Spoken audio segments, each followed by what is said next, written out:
शुभविवाह या मालिकेच्या 6 जानेवारीच्या भागामध्ये आकाश ज्या वेळेला उठतो रात्री तेव्हा पाहतो तर काय, सायकल राणी आपल्या बाजूला नाहीये.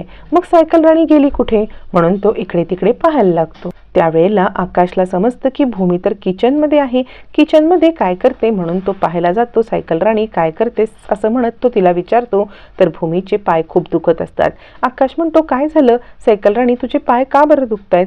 भूमी विचार करते, आत्ता जर मी आकाशला सांगितलं की रिक्षेचे पैसे वाचवण्यासाठी मी अर्धा तास चालत गेले तर त्याला वाईट वाटेल. भूमी सांगते काही नाही रे, म्हणजे थंडी वगैरे पडते ना त्यामुळे पायांना हा असा त्रास होतो म्हणून जरा गरम पाण्यात पाय टाकलेत. यावरती आकाश म्हणतो थांब, मी तुझे पाय पुसून देण्यासाठी बाहेरून टॉवेल आणतो. भूमी सांगते बाहेरचे ना कपडे सुद्धा काढायचे राहिलेत. आकाश म्हणतो थांब तू इथे, मी टॉवेल घेऊन येतो. मग आकाश टॉवेल आणण्यासाठी बाहेर येतो. बाहेर आल्यावरती समोरचं दृश्य बघून आकाशला धक्का बसतो. ज्या मुलीला सकाळी पाहिलेलं असतं, जी मुलगी संकेत साने यांना शोधायला आलेली असते, तीच मुलगी आत्ता त्याला इकडे दुष्यंत सोबत बोलताना दिसते. दुष्यंत तिच्याशी भांडत असतो आणि ती मुलगी सांगत असते, तुझे सगळे कारस्थानं मला समजलेली आहेत. इथे ओळख लपवून बसतास का? मला एक ओळख दिलीस, इथे एक ओळख घेतलीस, मला फसवून तू मला असं सोडून येऊ शकत नाही. तुला सगळ्यांच्या समोर मी एक्सपोज करणार. दुष्यंत चिडतो, तिचा हात धरून तिला फरफटत आतमध्ये नेतो आणि दार लावून घेतो. आकाश विचार करतो, ह्या इकडे आल्यात आणि हे काका त्यांच्याशी असं का वागतायत म्हणून तो दाराच्या बाहेर येऊन उभा राहतो. ती मुलगी सांगते मला फसवलंस, मला अर्धवट सोडून तू इकडे आलास आणि मला खोटी ओळख सांगितलीस, तुझं खरं नाव लपवलंस आणि संकेत साने हे नाव घेऊन मला फसवलंस. तुला मी सोडणार नाही, तुला पोलिसांच्या ताब्यात देणार. यावरती दुष्यंत सांगत असतो, तुझ्यासारख्या 100 आल्या आणि 100 गेल्या, पण मला अजूनही पोलिसांच्या ताब्यामध्ये अडकवणारी व्यक्ती आलेली नाहीये.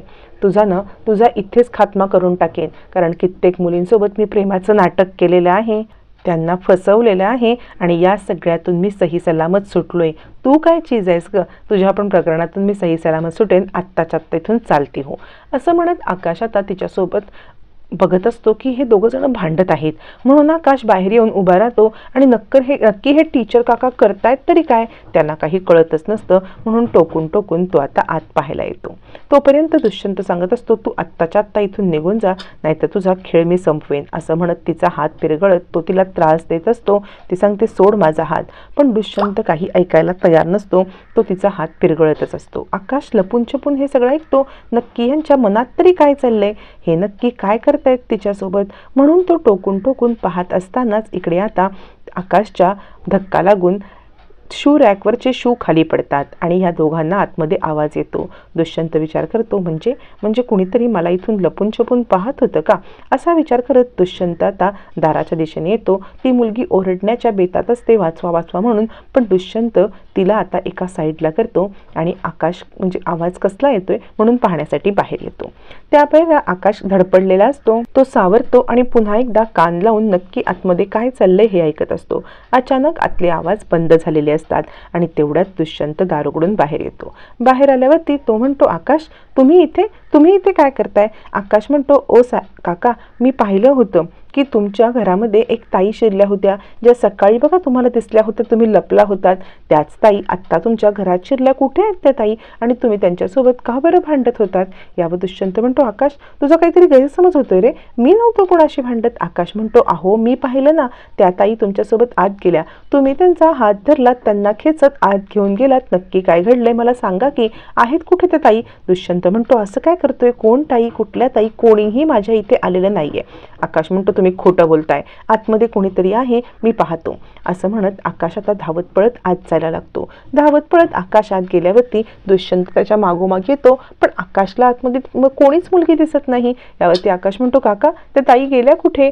यावरती टीचर म्हणजेच दुष्यंत सांगतो, काय बडबडतोयस, कोण ताई, कोणी ताई, इथे काही नाही आहेत, अरे तुला काहीतरी गैरसमज झालाय. आकाश म्हणतो, नाही मला काही गैरसमज झालेला नाहीये, मला लवकरात लवकर सांगा त्या ताई कुठे आहेत ते.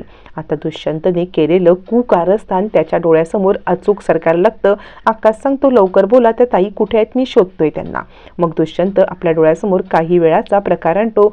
ज्या वेळेला आकाशचा चाहूल लागलेली असते, दार वाजलेलं असतं, त्याच वेळेला दुष्यंतने ताबडतोब त्या मुलीचा गळा धरलेला असतो. ती ओरडण्याचा प्रयत्न करत असते, पण तरीसुद्धा दुष्यंतने तिला ओरडायला चान्सच दिलेला नसतो आणि आता तिचं तोंड बंद करत तिला सोफ्यावरती बसवत तिचा गळा जोरदार आवळत तिचा कायमचा खात्मा केलेला असतो. दुष्यंतने तिला पूर्णपणे मारून भूमीच्या साडीमध्ये गोल गुंडाळून पडद्याच्या मागे लपवून ठेवलेलं असतं, जिथे भूमीचे फोटो लावलेले असतात. त्याच फोटोच्या पॅसेजमध्ये त्या मुलीला लपवून त्याने दार उघडलेलं असतं आणि हा सगळा प्रकार आकाशला माहीत नसतो. पण त्याच वेळेला आकाशचं लक्ष त्या पडद्याकडे जातं आणि पडद्याच्या दिशेने तो हळूहळू पुढे यायला लागतो. पडद्याच्या दिशेने पुढे येणाऱ्या आकाशला पाहताच आता मात्र दुष्यंतची बोबडी वळते. आता ह्याला काय करू? जर ह्याने पडदा उघडला तर खूप गडबड होईल, म्हणून दुष्यंत हातामध्ये एक पेपर वेट घेतो, जेणेकरून आकाशला त्याला मारता येईल. आकाशला मारण्यासाठी तो पुढे पुढे येतो. आकाशचं लक्ष नसतं. आकाश त्या पडद्याच्या दिशेने पुढे पुढे चाललेला असताना दुष्यंत मागून पेपर वेट घेऊन त्याच्यावरती हल्ला करणार. तोपर्यंत आकाश पडद्याला हात लावतो. पडद्याला हात लावल्यावर दुष्यंत म्हणतो, आकाश, अहो तुम्ही इकडे आलेला आहात, तुमच्या भूमीला माहिती आहे का? तुमच्या सायकल राणीला माहिती आहे का तुम्ही इथे आहात ते? त्या काळजी करत असतील ना? आकाश म्हणतो, हो हो, मी सायकल राणीसाठी ॲक्च्युली टॉवेल घेऊन जाणार होतो. ती माझी वाट पाहत असेल, पण मला त्या ताई दिसल्या होत्या हो, त्या अचानक गायब कुठे झाल्या?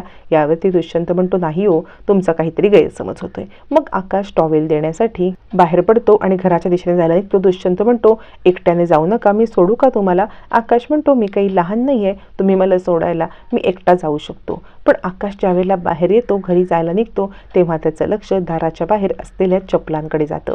चपला ह्या लेडीजच्या असतात आणि तीच ताई ह्या चपला घालून आली होती. याच्यावरती आकाश कन्फर्म होतो आणि विचार करतो, मग चप्पल इथे आहे, ताई आत मी पाहिलं दार लावल्यानंतर त्या आतच होत्या, उघडल्यावर त्या गेल्या कुठे? आकाशला मोठा धक्काच बसतो.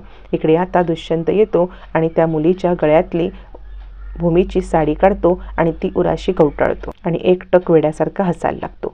इकडे भूमी विचार करत असते, आकाश राहिला कुठे? म्हणजे इतका वेळ टॉवेल आणायला त्याला लागतोय तरी का? असा विचार करत भूमी आकाश आकाश असा आवाज द्यायला लागते. तोपर्यंत आकाश येतो आणि सायकल राणी, तुला उशीर झाला ना टॉवेलसाठी, हा घे टॉवेल. पण मी तुला एक गोष्ट सांगू का सायकल राणी?